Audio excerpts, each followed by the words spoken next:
आवाज आ रही?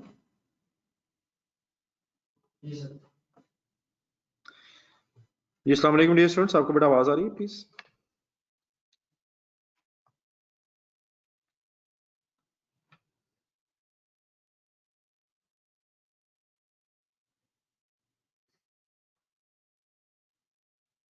जी सॉरी फॉर इनकन्वीनियंस, आज सुबह क्लास नहीं हो सकी तो मैंने कहा ऐसे टाइम वेस्ट करने की बजाय आपको जरा आज इस टाइम ज्यादा जहमत दे दी जाए।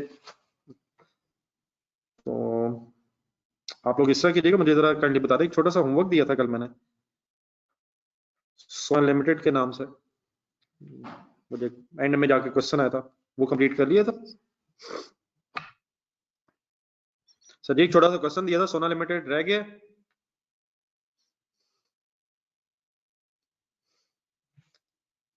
उसमें IRR निकालना था। होपफुली आपने कोशिश की होगी, मेरा नहीं ख्याल वो इतना मुश्किल था, तकरीबन अप्रोक्सीमेटली आपका आंसर मैच हो गया होगा यार। जी ठीक है तीक साहब, थैंक यू। जी उमैर खालिद साहब, आपका रिस्पांस नहीं आ रहा है।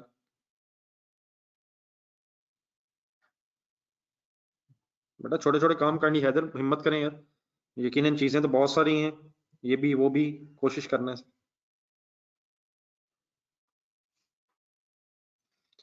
जी डियर, इस तरह कीजिएगा फिर, आज हम एक कम्प्रिहेंसिव क्वेश्चन जरा करना चाह रहे हैं। तो इस जो मैंने डिस्कशन एक आपसे की थी वर्किंग कैपिटल के हवाले से, अपने रजिस्टर पर जरा एक नजर रिवाइज करते हैं उसे, रजिस्टर देख के कि वो क्या बातें हुई थी वर्किंग कैपिटल के हवाले से, क्या करना था, एक कंक्लूजन ड्रॉ ही थी।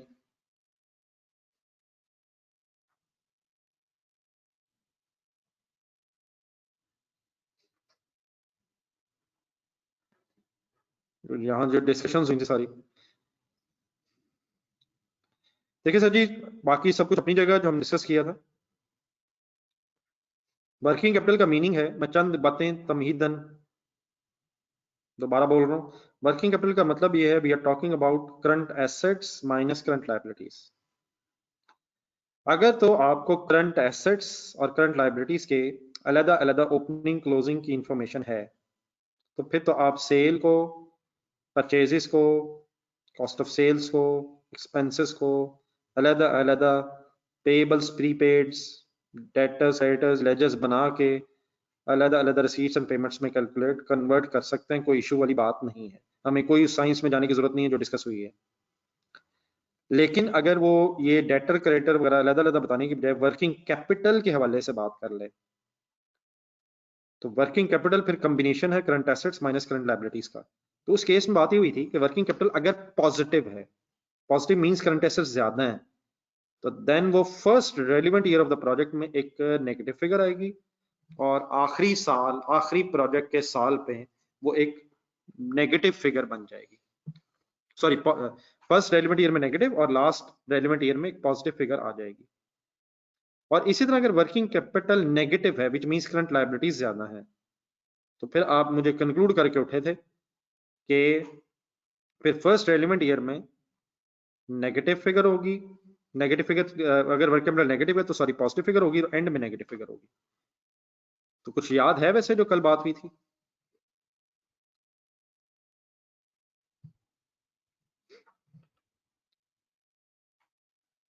अच्छा, नमाज के लिए यकीनन अभी हम ब्रेक करेंगे, यकीनन जब नमाज का टाइम होगा तो इंशाल्लाह 15-20 मिनट की ब्रेक भी कर लेंगे, तो आप उसकी टेंशन ना लीजिएगा। होपफुली हम सब लोग ने नमाज पढ़नी है, मैंने भी आपके साथ रह के अब शुरू कर ही दी है, तो इंशाल्लाह नमाज की ब्रेक करेंगे। लेकिन मेरा ख्याल है कि शायद नमाज का टाइम अब मेजॉरिटी मसाजिद में आगे हो गया है, तो तकरीबन 3:45 पे इंशाल्लाह हम ब्रेक करेंगे 15-20 मिनट की। तो उतनी देर, जितनी देर हम टाइम यूटिलाइज कर सकते हैं। नहीं वो तो अगर पढ़ ली तो जज़ाकल्लाह इंशाल्लाह, लेकिन हम उसकी ब्रेक कर लेंगे, हम उसकी ब्रेक कर लेंगे। जज़ाकल्लाह, thank you thank you thank you. हम उसकी ब्रेक कर लेंगे 5 मिनट पहले, ताकि आप आराम से नमाज पढ़ के आ सकें। तो इंशाल्लाह 15-20 मिनट्स की ब्रेक रख लेंगे। तो अभी मीन वाले हमारे पास 15 मिनट हैं, तो उसमें उसको मेरे ख्याल हम यूटिलाइज कर लेंगे।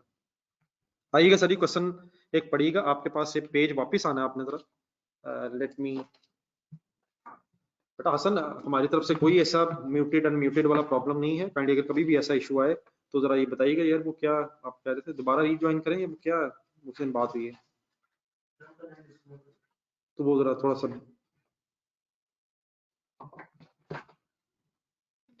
मेरे लिए तो बड़ा प्लेयर है कि अगर आप लाइव क्लास लें, मेरी तो हमेशा ये ख्वाहिश रही है, लेकिन अगर कभी इस तरह प्रॉब्लम आए तो ऑब्वियसली हमारी तरफ से नहीं है, वो फिर कोई इंडिविजुअल स्पेसिफिकली आपका नेट वगैरह का इशू होता है, तो मेरा ख्याल है जरा बता दे यार क्या करें। पेज नंबर 115 है सर, पेज नंबर 115 पे एक डायमंड लिमिटेड के नाम से क्वेश्चन है। जी dear, compute number 1 NPV and IRR.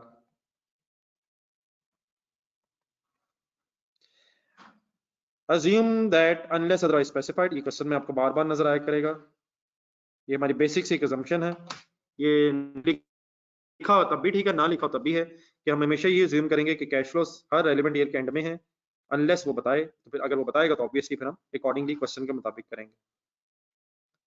तो एनपीवी और आईआरआर दोनों निकालने हैं, एनपीवी ज़हन में रख के क्वेश्चन पढ़ना शुरू करें। Diamond limited, Diamond Investment Limited is considering to set up a plant for the production of a single product X49. Considering to set up. The details relating to the investment are as under.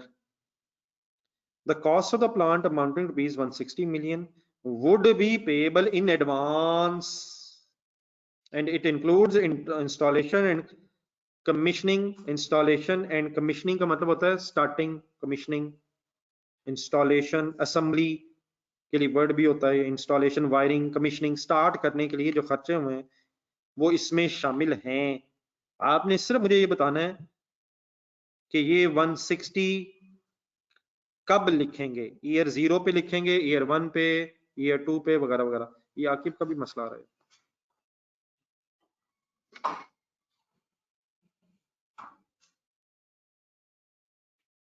ये year 0 पे in advance,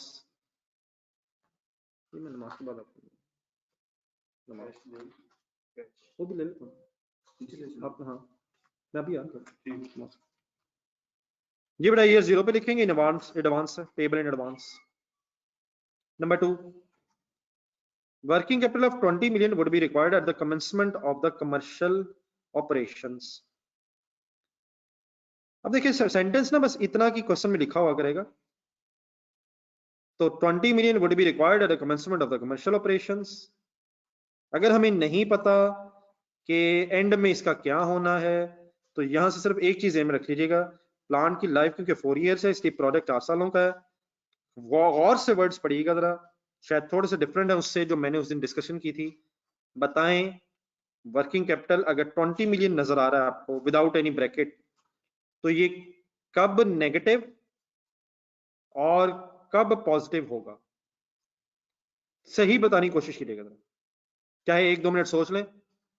सही 2 मुझे बताने, कब negative, पहले वो बताइएगा कब नेगेटिव और बाद में बताइएगा कब पॉजिटिव होगा। नहीं इस तरह नहीं मुझे बताना, मुझे ईयर 1 ईयर 2 करके बताना है। दोबारा अरसलान, दोनों अरसलान, इतना लंबा नहीं मुझे बताना, मुझे सिर्फ ये बताना है कब नेगेटिव 0 1 2 3, पहले मुझे नेगेटिव बताएंगे बाद में पॉजिटिव बताएंगे, तो सब कुछ टाइप नहीं आपको करना। नहीं माय डियर इकट्ठा बताना है, इकट्ठा बताना है, इकट्ठा बताना, ऐसे नहीं बताना, ऐसे नहीं चाहिए मुझे, ऐसे नहीं चाहिए, स्टार्ट एंड मुझे ऐसे नहीं चाहिए माय डियर। स्टार्ट का मतलब क्या है, एंड का मतलब क्या है।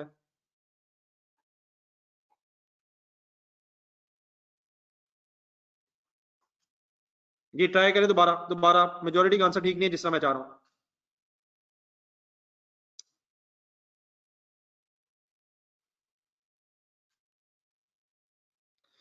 चलें जिन्होंने एफर्ट किया है ठीक है, लेकिन कुछ गलतियां हैं, सुने जरा मेरे से। ये बेटा लिखा हुआ है working capital would be required at the commencement of the commercial operations, मेरे वर्ड से कि eight the end of the first year, लेकिन यहां वर्ड्स बदले में, क्या ये वर्किंग कैपिटल में पैसे कमेंसमेंट में रिक्वायर्ड है, तो इस केस में बेटा ईयर 0 पे नेगेटिव और ईयर 4 पे पॉजिटिव होंगे। एक मिनट, जो मैंने बात की थी वो किस वर्ड्स के, वो कब होगी applicable, working capital 20 million would be required from the end of the first year till the end of the project.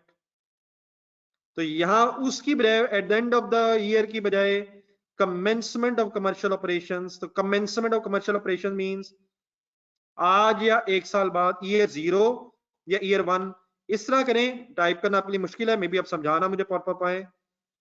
क्या जो मैंने लिखा है आप एग्रीड हैं? अगर एग्रीड है तो ना बताएं, और अगर एग्रीड नहीं है तो जो प्रॉब्लम है वो डिस्कस कर लेते हैं।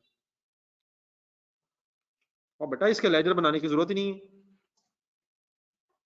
अब्दुल्ला शरीफ साहब, इसका लेजर बनाने की जरूरत ही नहीं है, और अगर बनाना भी पड़ जाए तो बना लेंगे।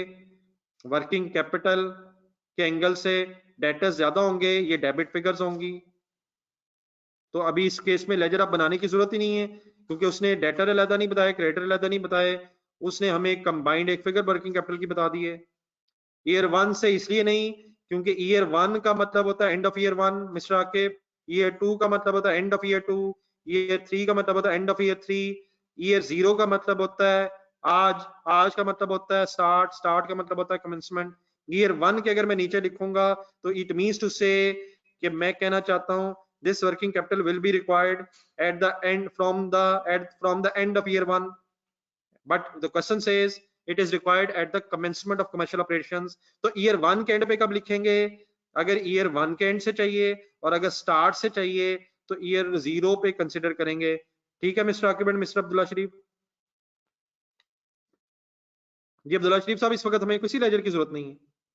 लेजर की तभी जरूरत पड़ेगी अगर हमें अलग-अलग इंफॉर्मेशन दी होगी, या अगर इन्फ्लेशन वगैरह के इफेक्ट्स आएंगे वो मैं डिस्कस करता हूं। Any question anywhere? सब एग्रीड है? बाकी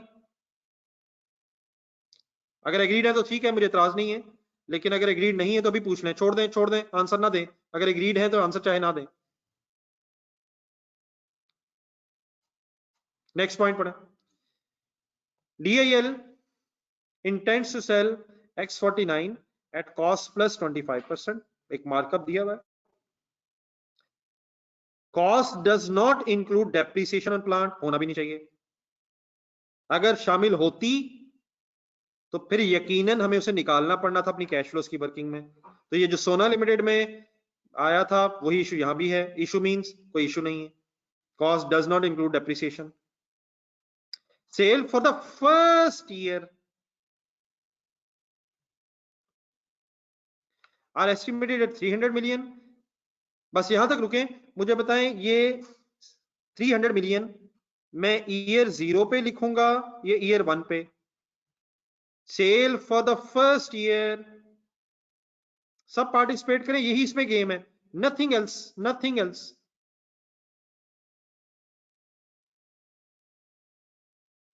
जब होगा साइलेंट तो कर लेंगे ना यार जी। ठीक है, ये ईयर 1 की सेल है, ठीक है, ठीक है, ठीक है, फर्स्ट ईयर, पहले साल की।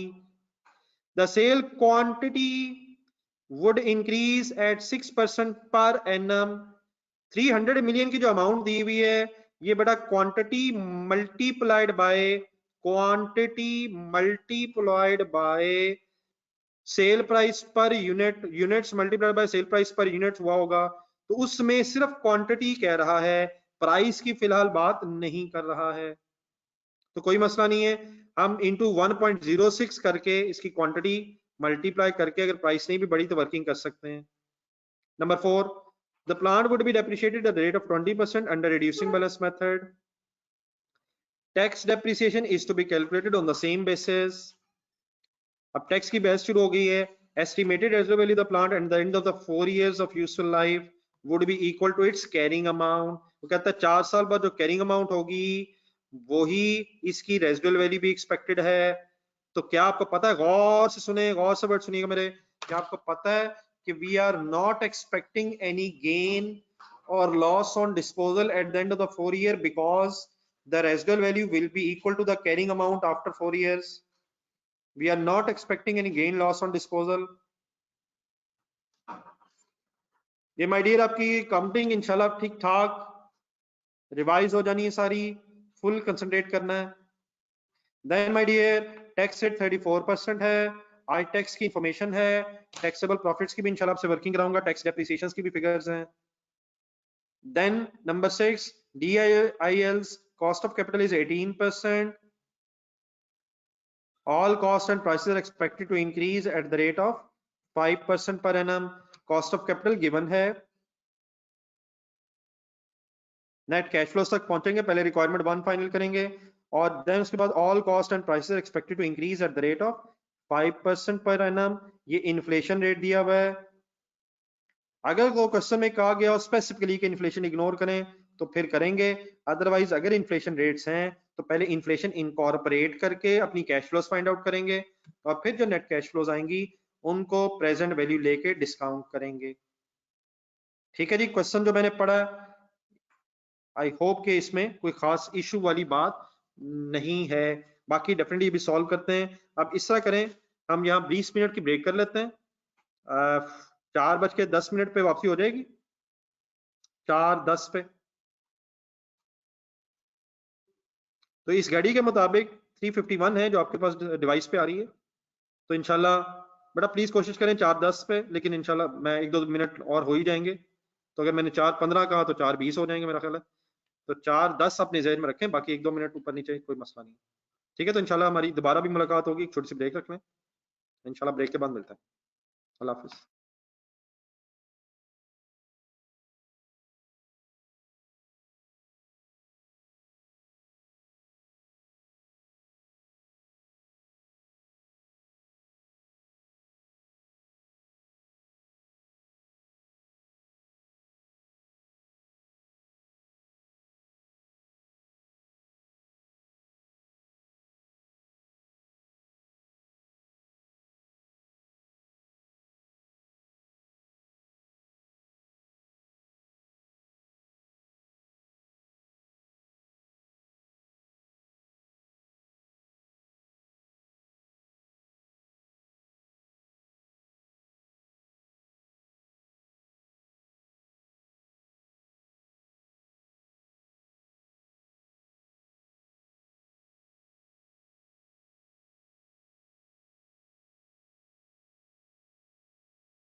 चलें, मेरा ख्याल है शायद इकट्ठे हो गए हैं सारे।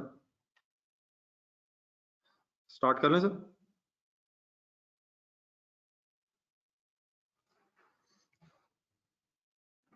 चलें सर, ठीक है, ठीक है, थैंक यू, ओके जी। चलें सर जी, रजिस्टर खोलें, क्वेश्चन सॉल्व करना शुरू करें।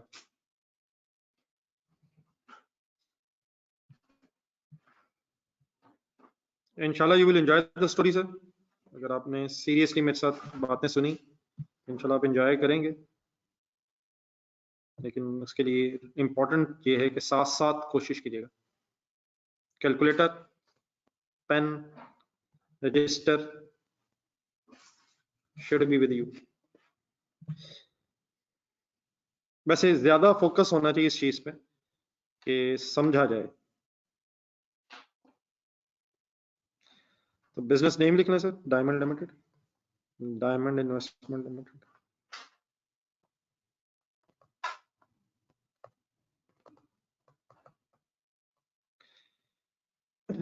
NPV, net present value.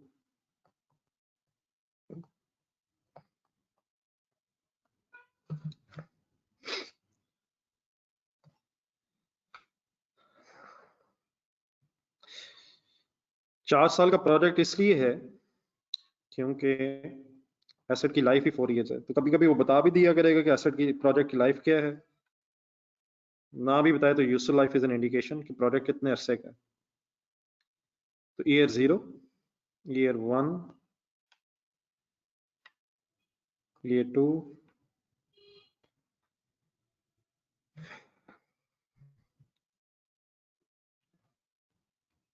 Year 3, year 4।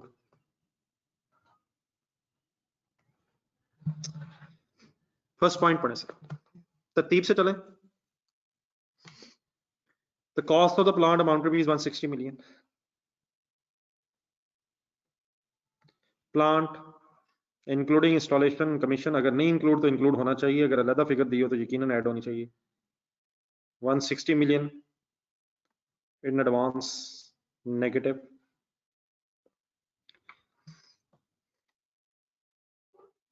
Then इसकी एक रेजिडुअल वैल्यू का जिक्र है at the end of the project, inflow के एंगल से। अच्छा, ये चीजें ना ध्यान में रखिएगा, रेजिडुअल वैल्यू कैश इनफ्लो है, गेन लॉस नहीं है। तो ये once again remember in mind, we are not discussing profits, we are initially discussing cash flows. तो कैश इनफ्लो जरूर है कैरिंग अमाउंट के बराबर अकॉर्डिंग टू पॉइंट नंबर 4, लेकिन मैं उसको फर्दर भी डिस्कस करता हूं आगे जाके। पॉइंट नंबर 2,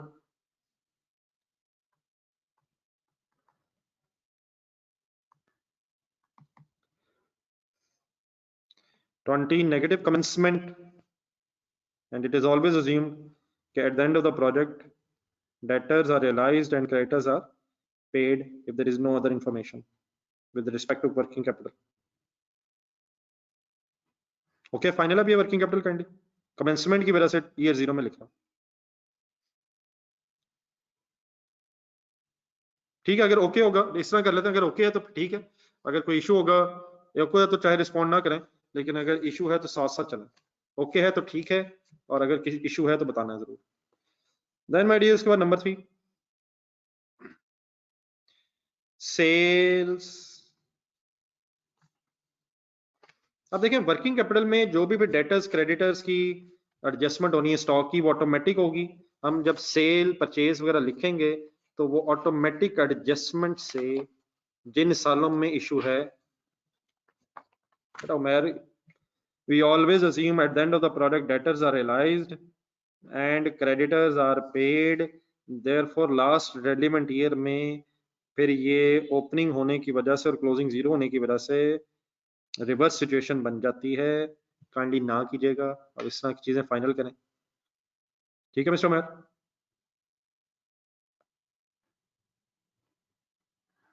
जी यकीनन, क्योंकि डेप्रिसिएशन नॉन कैश ट्रांजैक्शन है जो कैश फ्लो में नहीं आनी चाहिए।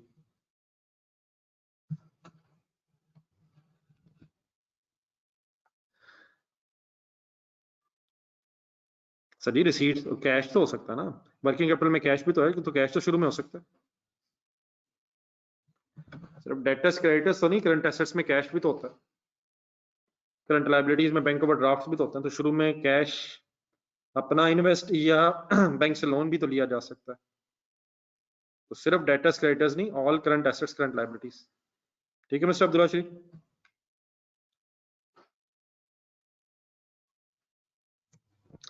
जी डियर, उसके बाद आ रहे गेम ऑन। सेल ईयर 1 की दी हुई है। अब पॉइंट नंबर 3 में एक तो वो कहता है क्वांटिटी इंक्रीज है, दूसरा वो कहता है कि नीचे पॉइंट नंबर 6 में कि cost and all cost and prices, एक तो डिस्काउंट रेट है वो तो प्रेजेंट वैल्यूज के लिए यूज होगा, all cost and prices expected to increase at the rate of 5%, means inflation भी है प्राइसेस की और वॉल्यूम में भी इजाफा है। तो वॉल्यूम का इजाफा पॉइंट नंबर 3 में 6% है और पॉइंट नंबर 6 में इन्फ्लेशन का रेट 5% है। देयरफॉर कैलकुलेटर पकड़ें, 300 लिखें,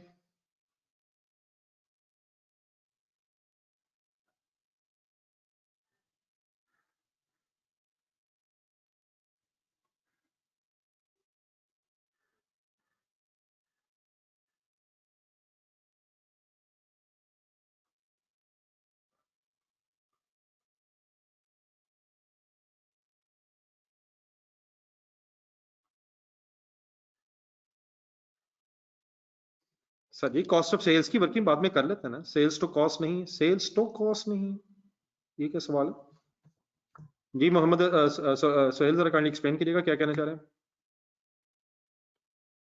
तो बेचने की जो कॉस्ट आएगी वो भी नीचे लिखते हैं सेल के नीचे। जी माय डियर मोहम्मद सोहेल, ये क्या कहना चाह रहे हैं, सेल तो कॉस्ट नहीं है बेटा, नीचे लिखा हुआ है कि all prices and all cost and prices are expected to increase, लिखा हुआ सेल, क्योंकि क्वेश्चन में बताया हुआ है कि कॉस्ट एंड प्राइसेस ने इंक्रीज होना है। कम ऑन यार, व्हाट्स गोइंग ऑन, मैं बार बार रिपीट कर रहा हूँ please, point number 3 point number 5 6 please इस तरह तो नहीं करेंगे, ये यूजलेस हो जाए नहीं बातें, प्लीज एक साथ साथ चलें। जी माय डियर 300 कैलकुलेटर पे लिखें। अब यहां वो जो बातें हैं वो फाइनल होनी चाहिए जेन में। 6% इंक्रीज है, फिर 5% भी प्राइस इंक्रीज है, याद रखें 300 बना कैसे होगा, यूनिट्स भी इसमें है और सेल प्राइस भी इसमें होगी। तो देयरफॉर क्या करें, 300 इंटू 1.6 करेंगे तो इसमें क्वांटिटी का इजाफा आ जाएगा, और फिर उसको इंटू 1.05 करेंगे, इंटू 1.06 करेंगे तो क्वांटिटी का इजाफा हो जाएगा, इंटू 1.05 करेंगे तो आपकी इन्फ्लेशन भी इनकॉर्पोरेट हो जाएगी।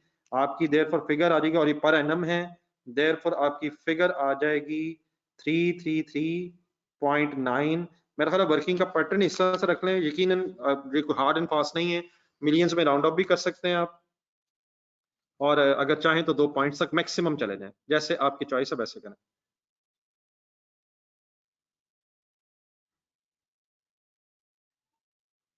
बेटा मुजफ्फर किन चक्करों में पड़ गए, जब आएंगे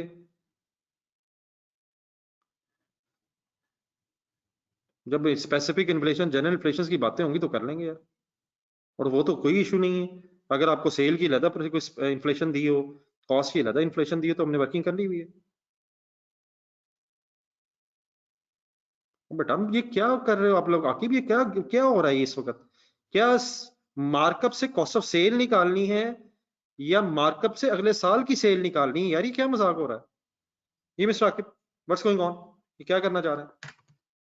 क्या मार्कअप से कॉस्ट ऑफ सेल की वर्किंग होनी है या मार्कअप से मैं अगले साल की सेल निकालूं? एक सेल दी हुई है, और बेटा ये खुद ही आप लोगों ने थोड़ी देर पहले आकिब आप क्लियर हो गए? मिस्टर आकिब अली, मिस्टर एहसन, थोड़ी देर पहले आप लोगों ने मुझे कहा है, मैंने आपसे पूछा क्या ये ईयर 1 की सेल है या ईयर 0 की सेल है? जी एहसन, क्या ये 300 जो गिवन है ईयर 1 की सेल है या ईयर 0 की है?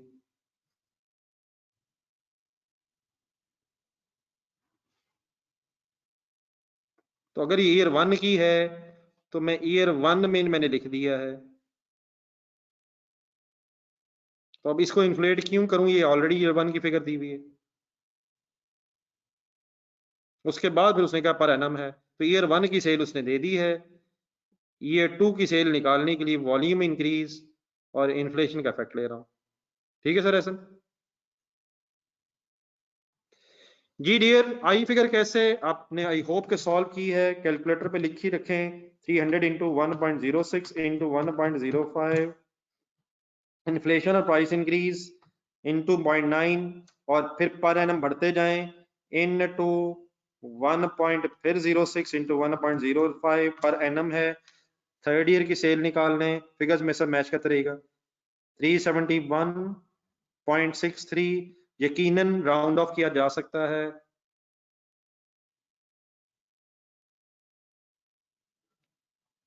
देन उसके बाद बेटा इसी फिगर को कंटिन्यू रखें इंटू 1.05 इंटू 1.06 ऑब्वियसली आगे पीछे हो जाए तो उससे मल्टीप्लिकेशन पे फर्क नहीं पड़ता। 413.62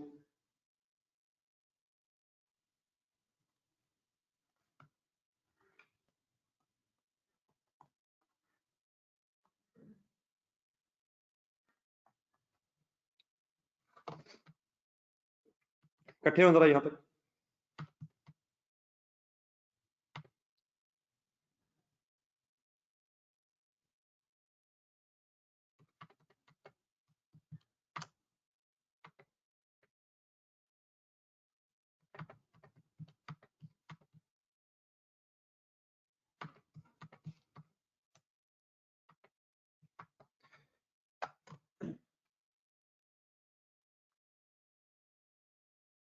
बेटा राय मुताहिरी क्या कर रहे हैं सर जी आप, इसमें ये कैसे होना है यार, ये तो बेटा प्लीज अंधाधुंध फिगर सॉल्व हो रही हैं यार। और मेरे भाई अगर ईयर 2 की फिगर से आप ईयर 3 में जाएंगे तो 2 सालों की और इन्फ्लेशन कैसे डालेंगे, और यकीनन अगर आपने ईयर 1 से ईयर 3 पे जाना है तो मेरे भाई वहां से 2 पे कर ले यार। ये प्लीज क्या हो रहा है यार, ये तो मेरा ख्याल है आई मस्ट से कि this should be a joke sir. और ईयर 2 में 1 साल की इन्फ्लेशन आ गई है, ईयर 2 में से ईयर 3 में जाएंगे तो एक और साल की इनकॉर्पोरेट हो जानी है। तो अगर आपने ईयर 1 से जाना तो सर 2 सालों के कर लें सर।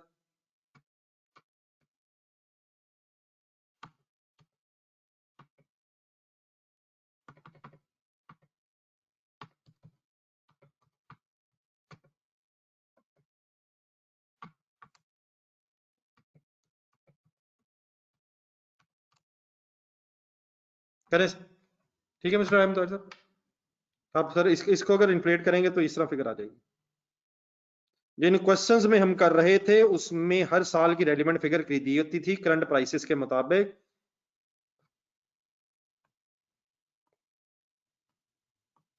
जी सर ये सेल होगी सबकी, प्लीज आपको सेल में तो नहीं पीछे रह गया। देन उसके बाद सर जी आ जाए कॉस्ट ऑफ सेल पे। कॉस्ट ऑफ सेल्स की फिगर अब एक मार्कअप दिया हुआ है और उसमें बेटा डेप्रिसिएशन का इफेक्ट नहीं है। अगर डेप्रिसिएशन हमने यहाँ ले ली तो ये कैश फ्लो की वर्किंग है, बिल्कुल गलत है। फिलहाल उसमें कह रहा है शामिल नहीं है, अगर ये शामिल होती तो हमें एक्सक्लूड करनी पड़ती, वो चीजें अभी आगे जाके। तो कॉस्ट ऑफ सेल 20%, अब एक मार्कअप दिया हुआ है 25%। कैसे 300 लिखें कैलकुलेटर पे, डिवाइडेड बाय कॉस्ट प्लस है 125 इंटू 100 इज इक्वल टू 240। अगली फिगर भी ऐसे ही हो सकती है 333.9 डिवाइडेड बाय 125 इंटू 100 267.12। अब क्योंकि इसमें ऑलरेडी इन्फ्लेशन के इफेक्ट्स हैं देयरफॉर ये फिगर मैंने ऐसे कैलकुलेट की है, इसको बेस बना के 339.333.9 डिवाइडेड बाय, एक मिनट रुक के जरा सुन लें बात, इंटू 125 इंटू 100। लेकिन बेटा ऑब्वियसली अब यहां से यहां भी जा सकते हैं, कैसे, full concentrate 240 is the cost of sale of first year, cost of sale का मतलब होता है जो यूनिट्स बेचे उनकी कॉस्ट। क्या आपको पता है कि अगर वॉल्यूम में इजाफा होगा, अगर वॉल्यूम में इजाफा होगा तो देयरफॉर कॉस्ट ऑफ सेल्स में भी इजाफा होगा। पहले अगर 100 यूनिट्स बिक रहे थे तो 106 यूनिट्स होने से सेल भी 106 यूनिट्स की और कॉस्ट भी 106 यूनिट्स की। और नंबर 2 लास्ट लाइन में जाएं, कॉस्ट और कॉस्ट की इन्फ्लेशन और प्राइसेस की इन्फ्लेशन सेम है, इसलिए इनटू 1.05 आई थिंक नीचे मल्टीप्लाई करके मींस आप अगर इधर से इधर आएंगे कैसे, 260 इंटू 1.06 और इंटू 1.05 अगर करेंगे volume increase and cost price increase का फैक्ट इसमें आ रहा है। ऑब्वियसली फुल कंसंट्रेट कीजिएगा। अगर फॉर एग्जांपल सेल की इन्फ्लेशन डिफरेंट होती और कॉस्ट की इन्फ्लेशन डिफरेंट होती तो फिर प्रॉफिट मार्जिन्स बदल जाने थे, देयरफॉर फिर हम सेल में से कॉस्ट ऑफ सेल ना निकाल पाते, क्योंकि वॉल्यूम से सेल और कॉस्ट ऑफ सेल दोनों में चेंज आना है। देयरफॉर देयरफॉर और नीचे इन्फ्लेशन रेट सेम है, हम अगर चाहें तो सेल से भी कॉस्ट ऑफ सेल निकाल सकते हैं और कॉस्ट ऑफ सेल को भी इन्फ्लेट करके ईयर 2 में वर्किंग कर सकते हैं। दोनों एंगल से करके देखें, बात मेरी क्लियर है। इन्फ्लेशन रेट सेम होने की वजह से दोनों का इन्फ्लेशन कॉस्ट और प्राइसेस का हम कॉस्ट ऑफ सेल मार्कअप की परसेंटेज सेम रहने की वजह से मिश्रण वर्किंग कर सकते हैं। तो दोनों एंगल से बहरहाल फिलहाल देखते जाएं, ऐसा ऐसा ये बातें और खुल के सामने आती जाएंगी। Any confusion here? बाकी ईयर 3 और 4 की फिगर्स फाइनल कर लें किसी भी तरीके से। मेरा ख्याल है 267.12 इंटू 1.06 इंटू 1.05। अब क्योंकि मैं 2 से 3 में जा रहा हूं तो एक साल की फर्दर बेटा उसमें इन्फ्लेशन इनकॉर्पोरेट करके 297.34 फिगर बन जाएगी।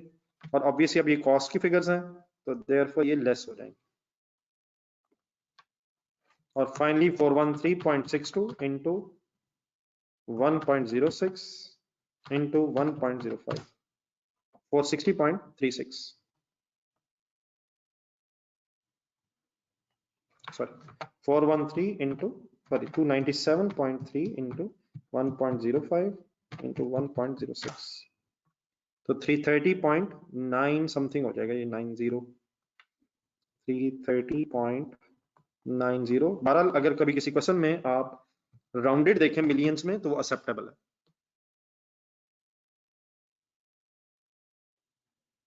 फिर मार्कअप क्योंकि बदल जाएगा सोहेल साहब, तो काइंडली मेरा ख्याल में ये सवाल नहीं बनता कि हम पूछें। आप सोचेंगे तो बात आसानी समझ आ जाएगी। अगर प्राइस 100 थी और वो 110 हो गई है, इन्फ्लेशन से 10% इजाफा हुआ है। पहले अगर 100 और 50 थी तो 100 और 60 था तो डिफरेंस 40 रुपए है। अगर 100 बदल के 110 हो जाए और 66 बदल के फॉर एग्जांपल सिर्फ 5% इजाफा हो 65, तो ऑब्वियसली फिर ये फिगर्स बदल जाएंगी। जी माय डियर, सेल्स पॉजिटिव आ गई और कॉस्ट ऑफ सेल्स नेगेटिव आ गई।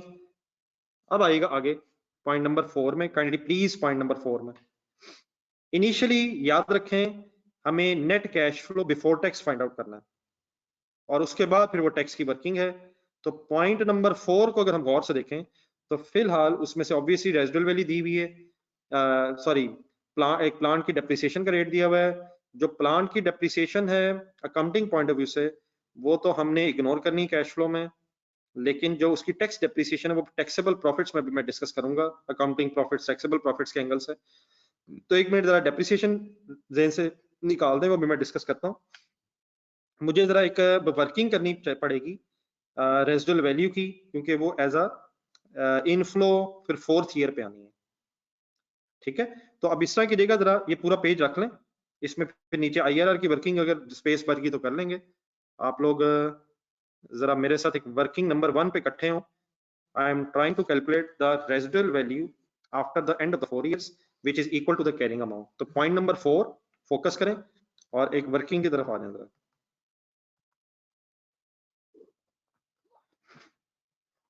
इशू अब ये है कि रिड्यूसिंग बैलेंस मेथड है रिड्यूसिंग बैलेंस, तो वो कहते हैं जो भी कैरिंग अमाउंट है प्लांट की 4 साल बाद रिड्यूसिंग बैलेंस 20% रेट पे वो उसकी रेजिडुअल वैल्यू। तो कोई इशू नहीं, अल्लाह का शुक्र आपको पता है कि फिगर्स कैसे सॉल्व होती हैं। तो ईयर 1 160 इंटू 20%, 32। अच्छा फिगर्स लिख लीजिएगा जरा, डेप्रिसिएशन ऐसे ही मतलब वर्किंग कैलकुलेटर पे ना कीजिएगा सर। तो ये WDV 128 देखना है गौर से।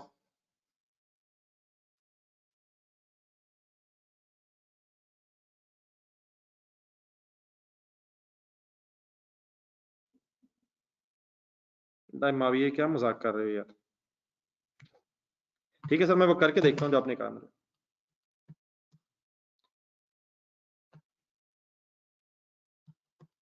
32 आ जाएगा सर, उसको पावर 4 कर देता हूँ जी। माविया ये क्या है?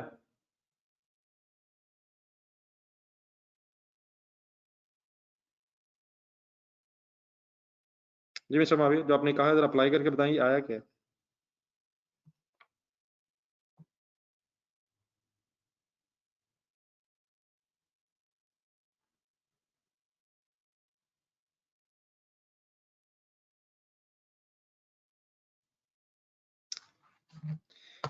E2 सर,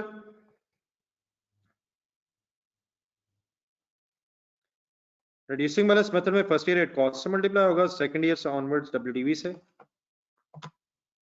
तो 128 into 0.2।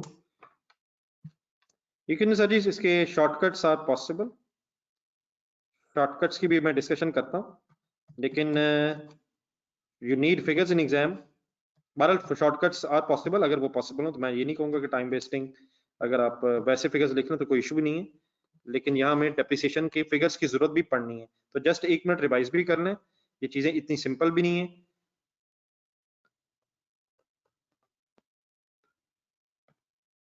$102.4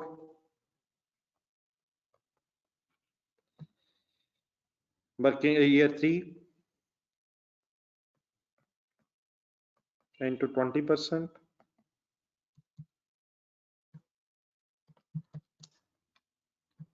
20.48,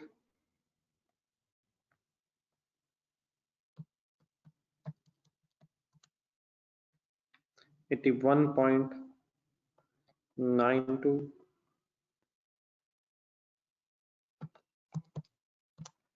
81.92 into 20%, 16.384, and finally minus 81.92. It is approximately 81.92 minus 16.384, 65.54 कह लें राउंड करके।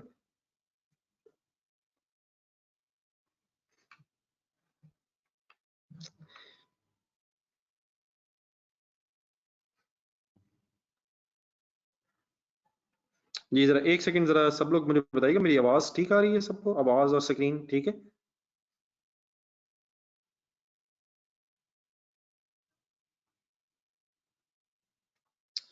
ये बेटा आकिब और आकिब और अतीक काइंडली अपनी बेटा डिवाइसेस चेक कीजिएगा, मेरा ख्याल है अदरवाइज इशू नहीं है। ठीक है, बस मैंने यही पूछना था, वो कंफर्म करना। Thank you ji. My dear mister, जरा इकट्ठे हो जाए जरा इस वर्किंग पे।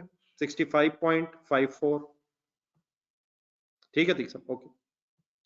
65.54 तक इकट्ठे होकर जरा मुझे बता दें, क्लियर है सारे?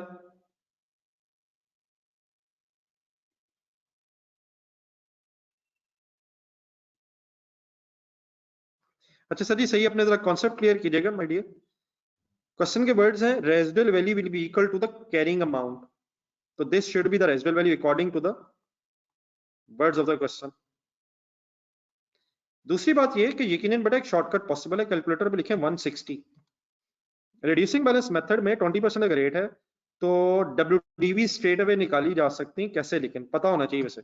इनटू 0.8 करेंगे एक दफा तो 128 WDV बन जाएगी एक साल बाद, फिर उसका 0.8 दूसरे साल की WDV आ जाएगी, फिर उसका 0.8 तीसरे साल की आ जाएगी, और उसका 0.8 इज इक्वल टू 65.54 आ जाएगा। तो ये यकीनन एक्सेप्टेबल वे है लेकिन 160 into how many times 0.8 into 0.8 into 0.8 4 times into 0.8 and into 0.8। ठीक है, तो 65 पॉइंट निकाला जा सकता है, लेकिन या इसको चले लिख लें इस तरह से,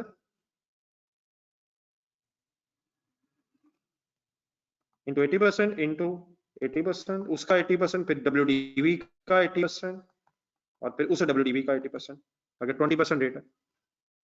और अगर 10% रेट है तो 90%, 5% 95%, 15% है तो 85%। किया जा सकता है।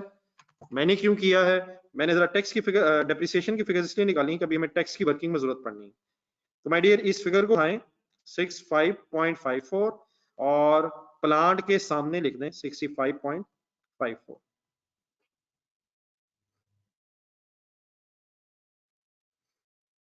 जी, यहां तक सारे इकट्ठे हो रहे हैं, कोई कंफ्यूजन अगर है तो बता दो।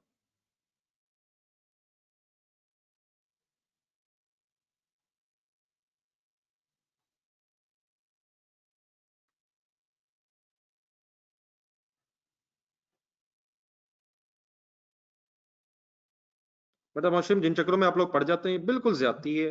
अगर ये चीज इंपॉर्टेंट होती या जब ही होगी तो मैं खुद बता दूंगा। ये बेटा बिल्कुल आप अजीब एटीट्यूड में शुरू हो जाते हैं चीजें। माय डियर, ऐसे ना करें। इस this game is just about to start. ये समझ लें, ये पहला सवाल हो रहा है, ये आखिरी नहीं है। तो ऐसी कोई अगर और चीज होती, वो इंशाल्लाह मैं खुद बता दूंगा, और ये कोई रॉकेट साइंस नहीं है। अगर वो कहेगा 4 साल के बाद कैरिंग अमाउंट है, तो 4 साल के बाद निकाल लिया हमने लाइफ एट द एंड। और अगर नहीं होगा तो आपको पता है। तो ये कोई ऐसी चीज नहीं है जिसके बारे में हम कहें कि हमने को रट्टा लगाना है। तो टेंशन फ्री रह के रिलैक्स होकर वर्किंग करें आप लोग। देन माय डियर, अब इसके अलावा आप इस तरह करें, पूरा सवाल पढ़ लें और मुझे ये बता दें, क्या टैक्स के अलावा आप कुछ रह तो नहीं गया? टैक्स की वर्किंग के अलावा कुछ रह तो नहीं गया? नहीं बेटा, सेल्स की फिगर तो हो गई है। सेल्स तो हमने फाइंड आउट कर ली है प्लीज। टैक्स की वर्किंग के अलावा सब लोग देखना अपना क्वेश्चन, और मुझे कोई यस नो में अगर कुछ रहता बता दें टैक्स के अलावा।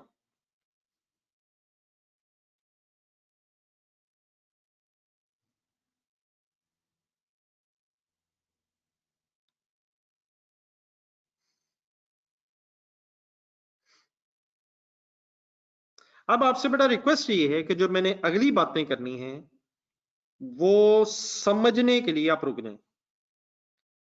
देखिए बेटा, अगर टैक्स के अलावा कुछ रहेगा, अब मैं क्या करूंगा, net cash flow before tax.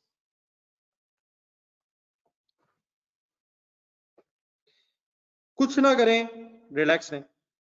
180 negative,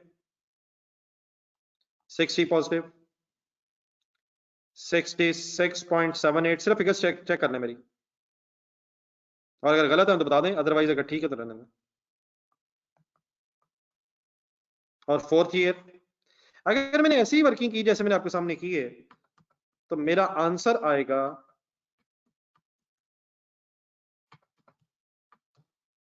बताएंगे जरा last week answer?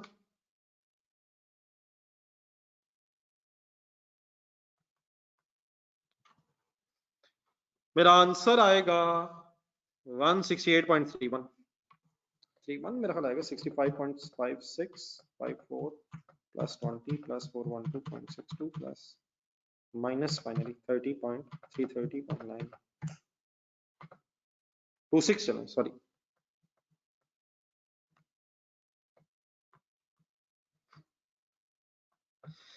Then my dear, अब यहाँ एक प्रॉब्लम हुआ है, वो जरा समझना है आपने। छोड़ दें, सब कुछ छोड़ दें, ठीक है, 0.28 है, जस्ट छोड़ दें वो उसको छोड़ दें। देखें, ईयर 0 पे तो टैक्स है ही नहीं। आज टैक्स नहीं है, सालाना टैक्स होता है। तो ये जो फिगर है, सेल है, कॉस्ट ऑफ सेल है, एक्सपेंसेस की अदरवाइज हमें और कोई इंफॉर्मेशन नहीं है। देयरफॉर ये फिगर 60 जो है, net cash flow before tax भी है, और देयरफॉर प्रॉफिट बिफोर टैक्स भी है। ये फिगर भी प्रॉफिट बिफोर टैक्स है, ये भी बिफोर टैक्स है। मेरी ये फिगर्स ठीक है जो मैंने वर्ड्स बोले इनके लिए कि ये नेट कैश फ्लो के साथ साथ पहले 3 बोले, अभी मैंने फोर्थ ईयर की बात नहीं की, ये प्रॉफिट बिफोर टैक्स भी है। एग्रीड आप? यस नो में जरा आंसर दे दें।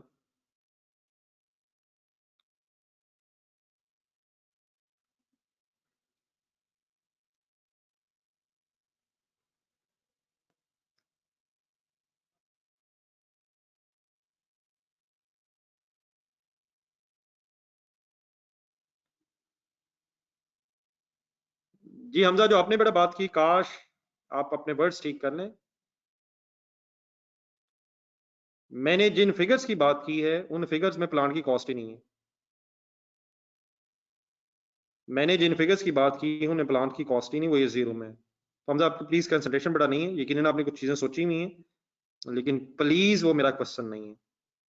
मैंने फर्स्ट एंड थर्ड ईयर में बात की है। हाँ, उमैर खालिद की बात बिल्कुल ठीक है, जो बाकी बच्चों के ज़हन में नहीं आई वो क्या है। ये जो मैं 60, 66.78 और 74.3 है, ये नेट कैश फ्लोस तो बात ठीक है, लेकिन अगर मैं इन्हें ये कहूं कि ये अकाउंटिंग प्रॉफिट बिफोर टैक्स है तो वो गलत है। ये accounting profit before depreciation and before tax है।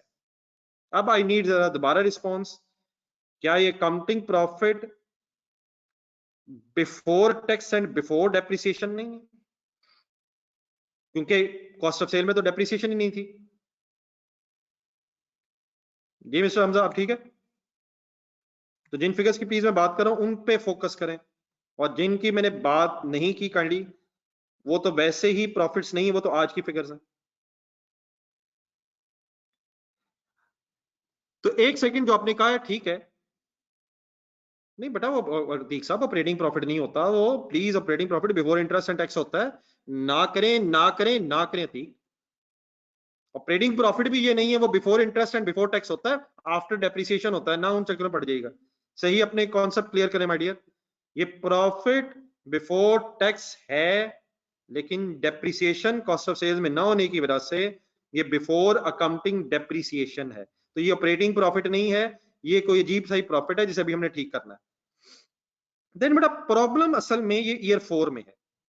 ईयर 4 में प्रॉब्लम ये है कि अगर सिर्फ इन फिगर्स को आपस में लेस किया जाता एज इन ईयर 1, 2 एंड 3, तो ये फिगर्स तो profit before tax and depreciation होती, लेकिन बीच में ये फिगर्स भी इंक्लूड हुई है इस टोटल में, जिसका मतलब ये है कि ये फोकस करें, ये क्या है 65.54, ये वो रेजिडुअल वैल्यू है, जो रेजिडुअल वैल्यू मींस जिस पे बेचना हमने है, शायद ये डिस्पोजल प्रोसीड्स हैं, ये वो कैश है जो हमें मिलना है। लेकिन remember, income statement point of view से प्रॉफिट में कैश नहीं आता, गेन लॉसेस आते हैं। और उस पे अगर हम पॉइंट नंबर 4 पढ़ के दोबारा फोकस करें तो अकाउंटिंग गेन लॉस जीरो है, क्योंकि carrying amount is equal to disposal proceed है। तो इस फिगर को प्रॉफिट में शामिल होना, इस फिगर को प्रॉफिट में शामिल करना गलत है। हाँ, इस फिगर को कैश फ्लो में इनफ्लो के एंगल से शामिल करना सही है, लेकिन इस फिगर को अब मैं ये नहीं कह सकता इंक्लूडिंग 65.54 कि ये प्रॉफिट की फिगर है, क्योंकि अगर हम डाटा पढ़ें तो प्रॉफिट या लॉस तो बनता ही नहीं है डिस्पोजल पे eight the end of the year 4। सही है मेरी बात?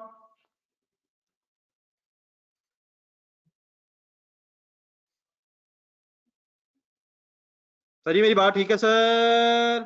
जाती है सर? देन माय डियर, ये जो 20 है, आगे चले जरा, एक मिनट जरा, ये जो 20 है, ये 20 है वर्किंग कैपिटल वाला।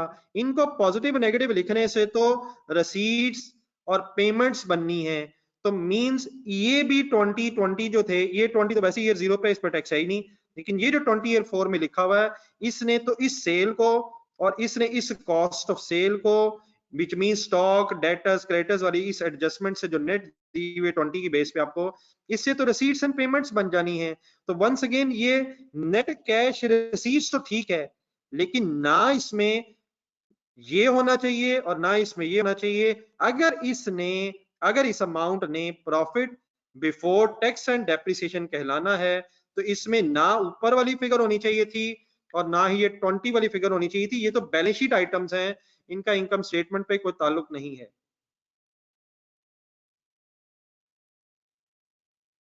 ये आसिफ साहब मैं वही कह रहा हूं। मेरी इस बात से आप एग्री करेंगे कि ये दो, मैं अपना क्वेश्चन जरा बना लूं दोबारा, कि ये दो जो ऊपर फिगर्स हैं, ये वाली और ये वाली, ये दो के ऊपर मैंने सर्कल लगाया है ईयर 4 में, ये रिसीट्स के तौर पे तो ठीक है, लेकिन प्रॉफिट के तौर पे ये फिगर्स इनकम स्टेटमेंट का पार्ट नहीं है। यस या नो?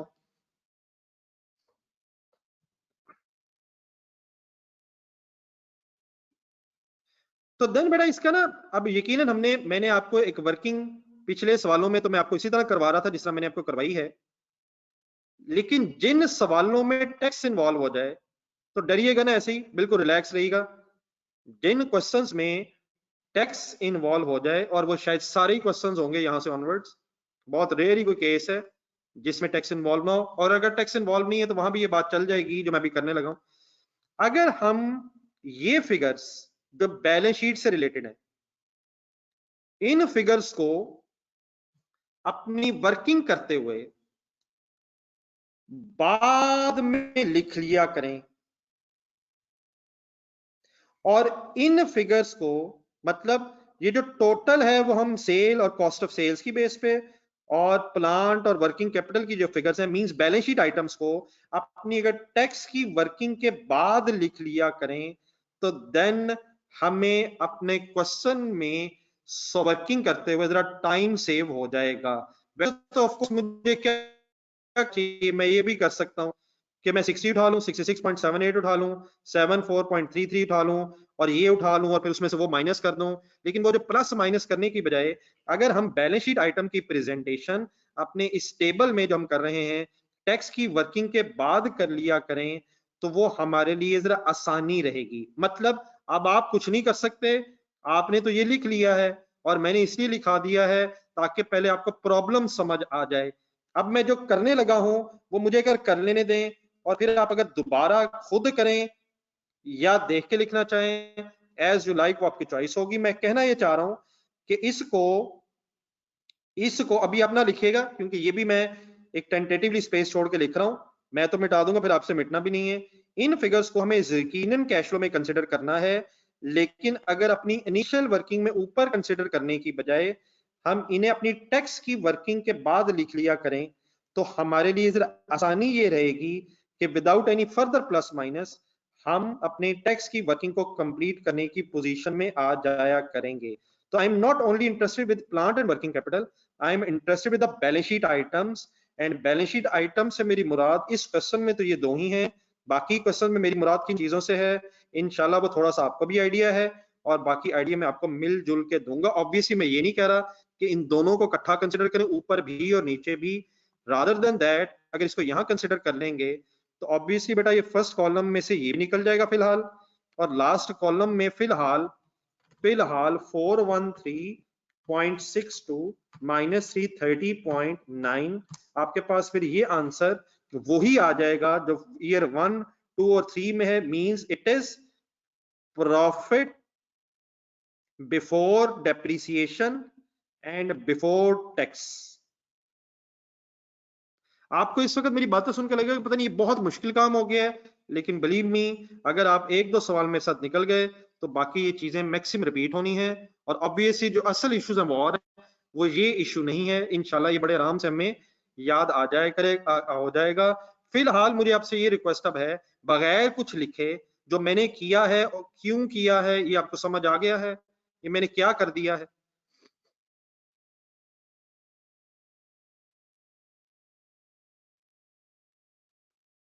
अब आपसे रिक्वेस्ट है, मैंने सिर्फ एक छोटी सी वर्किंग और करनी है, एक छोटी सी वर्किंग और करनी है, तो वो मुझे करवा दें। बाकी इश्यूज हमारे कोई नहीं है। इस फिगर को, अब ये जो फिगर आई है, मैं नेट कैश फ्लो इसलिए नहीं कह रहा क्योंकि अभी इसमें प्लांट और वर्किंग कैपिटल की रिसीट्स भी आनी है, तो इसको भी हम अजीब नाम देंगे, अकाउंटिंग प्रॉफिट। का मैं नाम इसलिए नहीं दूंगा क्योंकि आप लोग पढ़ रहे हैं FA2 भी, और नहीं भी पढ़ रहे तो आपने पहले पढ़ा हुआ है। अगर वर्ड यूज हो अकाउंटिंग प्रॉफिट, तो उसका मतलब होता है प्रॉफिट बिफोर टैक्स, और प्रॉफिट बिफोर टैक्स का मतलब होता है कि अकाउंटिंग रिलेटेड सारी एडजस्टमेंट्स इंक्लूडिंग डेप्रिसिएशन हो गई है। तो मैं थोड़े से वर्ड इसलिए बदल रहा हूं क्योंकि situation is this, it is not accounting profit फिलहाल, these are accounting cash flows. और अकाउंटिंग कैश फ्लोज इसलिए क्योंकि अभी इसमें से डेप्रिसिएशन माइनस नहीं हुई। तो मैं थोड़े से वर्ड्स बदल रहा हूं। अकाउंटिंग प्रॉफिट मैं नहीं कहना चाह रहा क्योंकि उसमें अकाउंटिंग की डेप्रिसिएशन माइनस हुई होती है और हमने कॉस्ट ऑफ सेल में कोई डेप्रिसिएशन माइनस नहीं की है। मेरे वर्ड्स आर अंडरस्टूड? तो मैंने एक नया नाम रखा है, आप सॉर्ट ऑफ ये करें।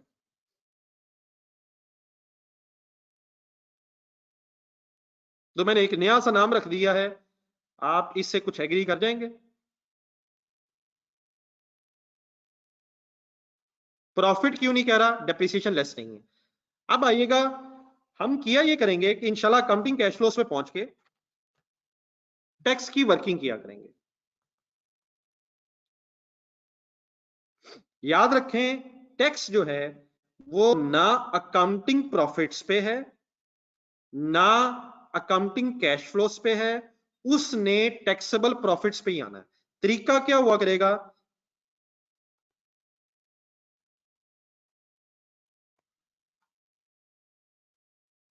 कि starting point of working number 2 means x की वर्किंग के लिए हम स्टार्टिंग पॉइंट बना लिया करेंगे अकाउंटिंग कैश फ्लोस। यकीनन जो हजरात FA2 पढ़ रहे हैं या पढ़ चुके हैं, बल्कि सभी, मेरा ख्याल है वो मेरी बात गौर से सुनिएगा जरा। 60, 66.78, 74.33 एंड 82.77, ये फिगर बेटा अकाउंटिंग प्रॉफिट नहीं है। मतलब इसका ये हुआ कि इसमें अकाउंटिंग डेप्रिसिएशन माइनस नहीं है। अब आइएगा जरा पॉइंट नंबर 4 पढ़ें जरा।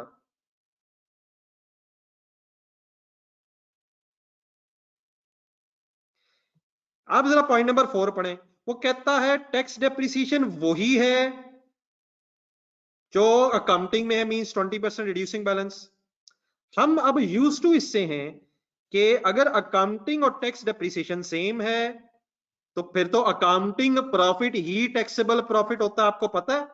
यस, आप बिल्कुल सही कह रहे हैं। लेकिन मेरा सवाल थोड़ा सा डिफरेंट है, क्या मैंने यहां से अकाउंटिंग डेप्रिसिएशन लेस की हुई है? नहीं की हुई है। अगर मैं कर लूं तो मेरे पास प्रॉफिट आ जाएगा, फिर वही टैक्सेबल प्रॉफिट बन जाएगा। क्या मुझे आप ये बताएं, अगर मैं अपनी इस फिगर से टैक्सेबल प्रॉफिट निकालना चाहता हूं, देखिए FA2 में तो यकीनन वो IS12 इन्वॉल्व है, वो भी अब खराब ना कर दीजिएगा। IS12 से करंट टैक्स की वर्किंग आपने शुरू करनी है प्रॉफिट बिफोर टैक्स। लेकिन ये कोई हम IS12 की बेस पे अकाउंटिंग स्टैंडर्ड्स फाइनेंशियल अकाउंटिंग की बेस पे नहीं है, हम एक अपनी वर्किंग कर रहे हैं और मैनेजमेंट के अगर एंगल से वर्किंग कर रहे हैं तो हम सिर्फ लॉजिकली अगर देखें, मुझे आप ये बता सकते हैं कि क्या मैं टैक्स की डेप्रिसिएशन जो सेम तो है अकाउंटिंग वाली, इसमें से माइनस करके टैक्सेबल प्रॉफिट्स निकालूं, या कुछ भी ना कहूं, कुछ भी ना करूं ये कह के कि अकाउंटिंग और टैक्स डेप्रिसिएशन तो सेम है? बताएं, माइनस करूं या ना करूं, यस या नो?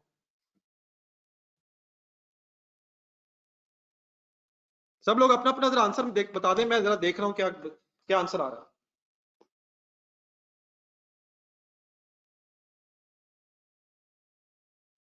मेरे इस सवाल का फिर जवाब दें। आपने मैक्सिम ने वही कहा जो मैं चाह रहा हूं, जो मेरा ख्याल है सही आप कह रहे हैं, माइनस करूंगा मैं। लेकिन मुझे ये बताएं, सोहेल साहब ने वही फिर जुल्म कर दिया है, वो कह रहे हैं जी टैक्स डेप्रिसिएशन ऐड करनी है। मुझे ये बता दें, अगर टैक्स डेप्रिसिएशन और अकाउंटिंग डेप्रिसिएशन सेम है तो हमें एडजस्टमेंट की जरूरत क्यों है? क्या हमें एडजस्टमेंट की जरूरत इसलिए तो नहीं है कि हमने अकाउंटिंग डेप्रिसिएशन पहले माइनस की नहीं है?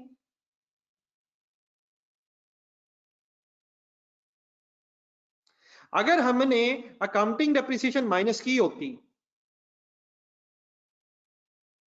हाँ जी बिल्कुल सही है, बिल्कुल सही answer, this is not accounting profit, this is accounting cash flows. तो इसमें अकाउंटिंग डेप्रिसिएशन क्योंकि लेस है ही नहीं, therefore it becomes very useless कि हम इसमें अकाउंटिंग डेप्रिसिएशन ऐड बैक करें, कोई सेंस नहीं बनती। हाँ, सिंपली इसमें क्या करूं, टैक्स डेप्रिसिएशन चाहे वो सेम है या डिफरेंट हो, मैं टैक्स डेप्रिसिएशन कैलकुलेट करके लेस कर दूंगा। मेरी बात समझ आ गई है सबको? चाहे वो सेम हो या डिफरेंट हो, हम सिर्फ टैक्स डेप्रिसिएशन ढूंढ के लेस कर दिया करेंगे। मीन्स टू से मैं वही टैक्स डेप्रिसिएशन, अकाउंटिंग और टैक्स की है सेम, मुझे जस्ट एक मिनट बाद जरा कंप्लीट कर लेने दें। 32 वही ऊपर जो मैंने सॉल्व इसलिए किया था ताकि मैं आपको दिखा सकूं बाद में, 20.48 और 16.384। Obviously game will be very on, वो हो जानी है थोड़ी देर बाद ही, शायद आज नहीं और शायद कल से हो जाएगी। अगर डिस्पोजल पे, अब क्योंकि अकाउंटिंग और टैक्स डेप्रिसिएशन सेम है तो टैक्स डब्ल्यूडीबी भी यही होगी, और रेजिडुअल वैल्यू अगर सेम है तो ना अकाउंटिंग में लॉस है ना टैक्स में लॉस है। अकाउंटिंग का लॉस हमने कंसिडर करना ही नहीं है अपनी इस वर्किंग में, क्योंकि हम कैश फ्लोज की वर्किंग कर रहे हैं, हम रेजिडुअल वैल्यू की बात किया करेंगे इस वर्किंग में।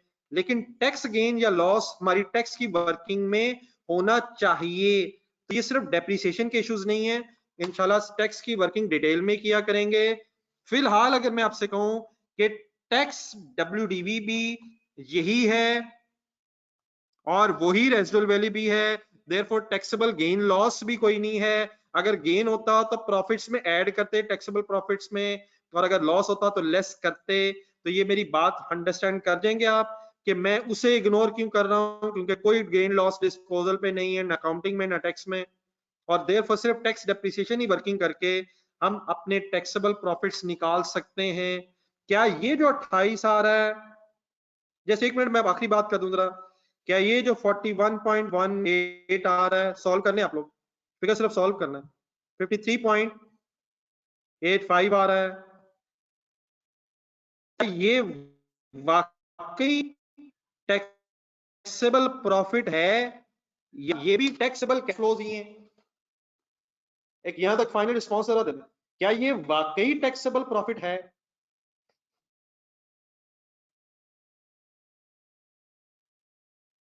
ये अब टैक्सेबल कैश फ्लोज नहीं है, क्योंकि अब इसमें नॉन कैश डेप्रिसिएशन का इफेक्ट आ गया है, तो ये बेटा टैक्सेबल प्रॉफिट ही है।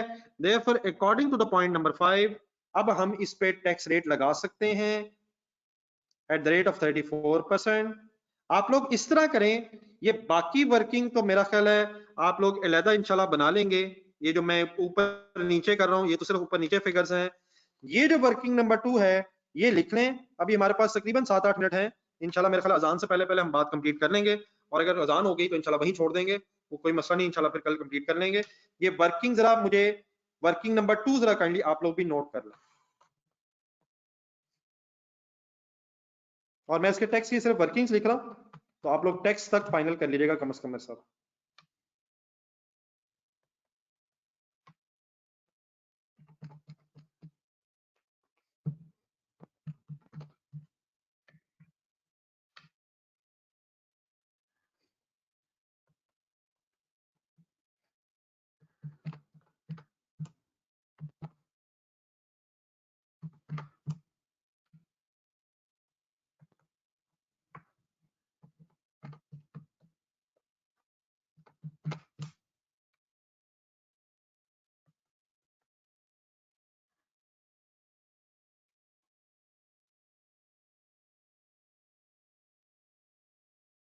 बेटा वकास काइंडली रट्टा लगने की क्या जरूरत है यार, हमने इन सवालों में कभी भी इनकम स्टेटमेंट नहीं बनानी, हमने कैश फ्लो बनानी है। तो कैश फ्लो में डेप्रिसिएशन नहीं आएगी, लेकिन टैक्स की वर्किंग में टैक्स डेप्रिसिएशन जरूर आनी चाहिए, क्योंकि वो टैक्स जो होता है वो टैक्सेबल प्रॉफिट्स पे होता है। ठीक है मिस्टर वकास, मेरा नहीं ख्याल को रट्टा बनता है, कैश फ्लोज में डेप्रिसिएशन नहीं होनी चाहिए। हाँ, प्रॉफिट्स में डेप्रिसिएशन भी होनी चाहिए और अदर इनकम और एक्सपेंसेस भी होने चाहिए जो कैश फ्लोज में नहीं है, क्योंकि cash flows receipts and payments के लिए होती हैं। माय डियर वकास साहब, मेरी बात ठीक है? तो रट्टा नहीं my dear, game fully on है, कंसंट्रेशन रखें। अगले 3-4 दिन मुसलसल हमें लगाने पड़ेंगे स्टोरी में, तभी इंशाल्लाह हम सही बाहर निकल सकेंगे। लेकिन डेली बेसिस पे एक गुड एफर्ट अगर हो जाए तो कोई इश्यू नहीं है।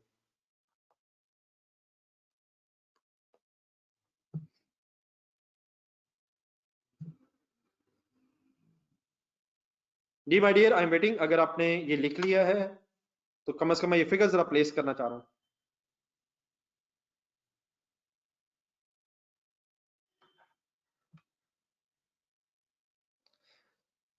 अब मेरी बेटा आखिरी बात सुनिएगा, अगर कोई लिख रहा है तो डब्ल्यू लिख दे, अगर कोई लिख रहा है तो डब्ल्यू लिख दे, मना। अब इसके बाद अगर कोई लिख रहा है तो रुक जाए, बाद में लिखते रहिएगा। अब ये बेटा अगर मैं कहूं कि ये टैक्स एक्सपेंस आया है, तो मेरी बात अल्हम्दुलिल्लाह ठीक है। इसकी डबल एंट्री होती है करंट टैक्स डेबिट और पेबल क्रेडिट। दोबारा पॉइंट नंबर 5 गौर से देखें, क्या जिस साल का टैक्स है उसी साल पे होना है? यस। देयरफॉर मैं यहां अगर ईयर 1 में 9.52 लिख रहा हूं, तो माय डियर मैं इसे पेमेंट के तौर पे यहां लिख रहा हूं, एक्सपेंस नहीं लिख रहा, पेमेंट लिख रहा हूं। सेम ईयर में क्यों लिख रहा हूं? क्योंकि जिस साल का उसी साल में पे हो जाना है। अगर इसने सेकेंड ईयर में पे होना होता है, नेक्स्ट ईयर में, तो 1 का टैक्स में सेकंड में, 2 का 3 में, 3 का 4 में, और 4 के बाद भी अगर होना है तो एक 5वें साल कॉलम बनाता टैक्स की पेमेंट के हिसाब से। तो why I am writing the expense in the same year in the receipts and payments, क्योंकि वो एक्सपेंस भी है, पेमेंट्स भी है, विच ऑब्वियसली मींस पेबल्स का जिक्र नहीं है। मेरे वर्ड्स हजम्ड है?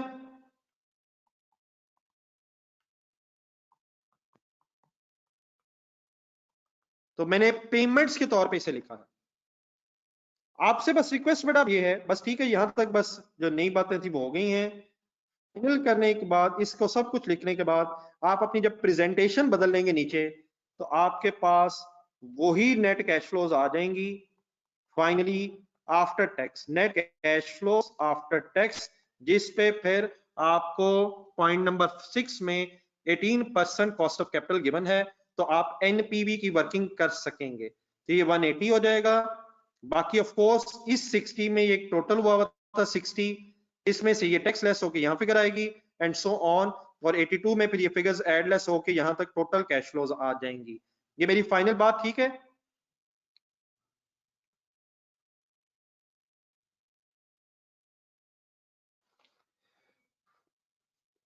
मैं बेटा अब आपको बहुत ज्यादा ओवरबर्डन नहीं करना चाहूंगा, लेकिन मैं इतनी की ख्वाहिश जरूर रखना चाहूंगा कि कम से कम ये सवाल आप एनपीवी के एंगल से, नमाज पढ़ के, ईशा की नमाज पढ़ के, मगरिब की नमाज पढ़ के, अगर टाइम निकले तो मगरिब के बाद, और ईशा के बाद अगर थोड़ा सा निकला है तो ईशा के बाद, और अगर ना मगरिब के बाद निकले और ना ईशा के बाद निकले तो फजर के बाद इंशाल्लाह अपने टाइम जरूर निकाल लेना। मुझे पता है क्लास में आने से पहले पहले, तो अगर कल सुबह तक आते आते आप एनपीवी की वर्किंग कर लें इस रिवाइज्ड पैटर्न में, तो हम जरा रिलैक्स होकर कोई नई बात, अगली बात इंशाल्लाह कल शुरू कर लेंगे। ये फैसल अपने हाथों से इंशाल्लाह करेंगे आप, तो मेरा ख्याल है प्रॉपर स्केच बन जाएगा। ना बन सका तो डेफिनेटली ये भी पहला सवाल है, इंशाल्लाह आगे कोशिश करेंगे।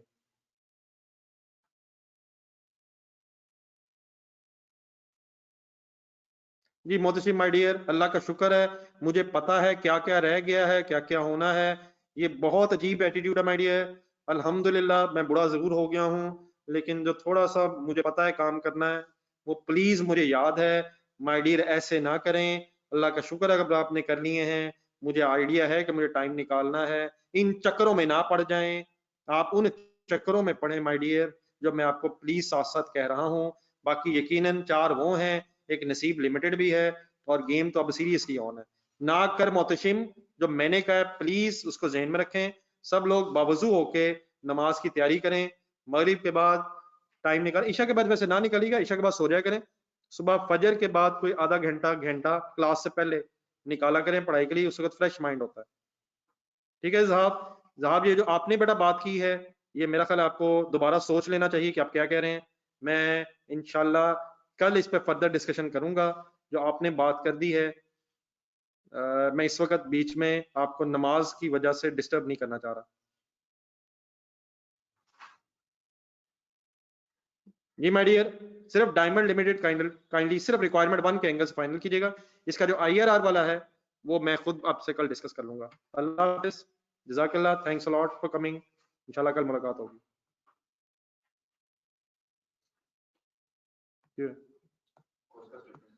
मतलब